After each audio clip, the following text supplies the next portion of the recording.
I'm going to take you guys back, way back, all the way to 10 months ago when I posted my first video ever, and this video was titled, Conor McGregor is not washed.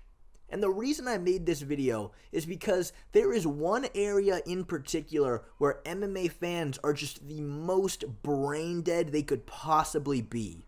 And that is when Conor McGregor gets brought up. And unfortunately, despite my best efforts, not much has changed in this regard. At this point, I'm sure no one remembers the atmosphere of what it was like when Khabib and Conor had just fought. For the first week or so afterwards, the narrative was, man, Khabib is so insanely good. Wow. And then just a couple weeks later, the narrative shifted a bit. Right? Everyone still thought Khabib was insanely good, but now all of a sudden you heard people saying, well, Conor just kind of sucks now. He got that Floyd Mayweather money, and now he just sucks. Like, he's not what he used to be. And then a year later, Conor fights Cowboy. He runs through Cowboy, and everyone's like, wow, Conor's back. He is back. Exactly a year later, the second Dustin Poirier fight comes around. Most people think Conor is going to win, but he loses. And it's back. Conor sucks. He was never good. The second he fought Floyd Mayweather, it was done. The money changed him, and he was never good from that point onward. He fights Poirier again. He breaks his own leg in the fight, and now everyone doubles down on it hard. They're like, yeah, you see, it was because of Floyd Mayweather. He got money from Floyd Mayweather, and now he's not good. He was actually never good from that point onward. But this kind of treatment isn't true for other fighters. When Dustin Poirier gets head kicked, knocked out by Gaethje, nobody says that Poirier is washed. Nobody thinks that. Because it's not Conor McGregor, everybody is looking at it rationally and saying, well, Justin Gaethje is really, really good, and he kicked him in the head. It's just that simple. It can happen to anybody. But Conor McGregor does not get this treatment. If he loses to the best of the best, it's not because the best of the best are really good, it's because he's not what he used to be. He's just a shell of his former self. That is the stupidest thing anybody has ever said. It's like, have you guys ever actually seen a fighter that's a shell of his former self? Because it doesn't look like this. It looks like this. Later, buddy. Later. Hey, have fun fighting on my undercard. To say Conor just isn't the same because he lost to Khabib and Dustin Poirier is just such an unintelligent way to look at the situation. I'll do you the favor and I'll spell this out for you. At 145, Conor had legit one-punch knockout power. Conor was very big for the weight class.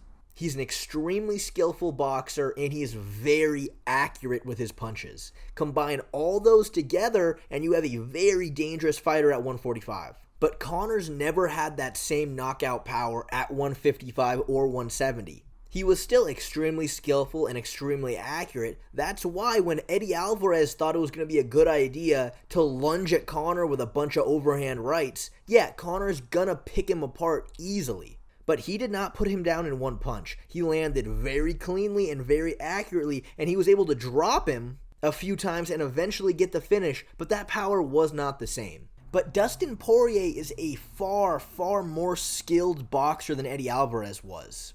And not to mention, huge for the weight class. On fight day against Poirier, Conor was 170. Dustin was 183. And Conor was able to land on Poirier in their second fight quite a few times, but Dustin was never running into shots. He was getting clipped, but he was staying very defensively sound, and because of his size advantage, he's not going to go down as easy as he did at 145. And of course, we all know Conor taking a boxing approach to that fight because he wanted to box Manny Pacquiao after was not a good idea. Not a good idea for a mixed martial arts fight. But to take all of those variables and just go, oh, but Conor got a lot of money, so he sucks now. He's not. Conor was good, and now he's not good because he got money. Oh, wait, he was living in a mansion since the Chad Mendes fight? Oh. Yeah, but he the money, because he got like more of it, so therefore he's like not as good of a fighter because he got more money. Like, what are you talking about? What are you saying? Honestly, I've genuinely seen people today when someone goes, well, Conor actually did a lot better against Khabib than a lot of other guys did. They go, well, yeah, that was a different Conor, though. Different Conor than today. So, what? What? So he has a better performance than you thought in hindsight. So now, so actually it was after that fight he became washed because of the Floyd Mayweather money. But directly after the Floyd Mayweather fight, he wasn't washed from the money yet. It took a little more time than you had originally anticipated. The fact of the matter is, Conor McGregor has not changed. We have not seen any evidence that he's not in his prime. Physically, he is no different. But he fought a lot better competition after the Floyd Mayweather fight, and people had figured out some more weaknesses in his game than there was before. But he himself is no different than he was before. He is the exact same fighter. With all that being said, some new sparring footage just came out.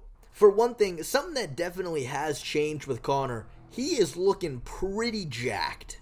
I think he could still definitely make 155. It would not be an easy cut for him, but he could still do it. The question is, why would he, unless he's fighting for the title? But he's fighting real fluid. He's throwing 360 roundhouse kicks like back in his Cage Warriors days. One thing he's doing I've never seen before, he's kind of doing a sort of a Sanchez shuffle and turning that into a jumping switch kick, which is interesting. I'm glad to see him getting creative. He's also sparring some really high-level competition. Brendan Loughnane, I think is how you pronounce his last name. I don't really watch the PFL unless a UFC fighter went over there. But he's got a record of 27-5, which is a super solid record. So I can't help but say this has definitely got me excited to see Conor fight again. I think another big reason that people think Conor sucks is because of the inactivity. But to me, it doesn't even seem like it's his fault. It seems like the UFC always tries to find the perfect little time to squeeze him in there, which has led to him having these massive layoffs in between fights. The Cowboy Cerrone fight was only 40 seconds long, but he had to wait an entire year to fight Dustin Poirier after that. And I know COVID is somewhat of an excuse there, but how about right now? Conor has been begging to fight ever since mid-last year. He was supposed to fight at UFC 300. He was supposed to fight by March. Now they're telling us he has to wait till the summertime. It's just ridiculous. Just make an event for him and let him fight. And when he does fight Michael Chandler or whoever it is after this, and if he loses, which he may lose, I hope people just take it for what it is instead of going, well, yeah, but he lost because he's never been the same. It's just not true. It just isn't true.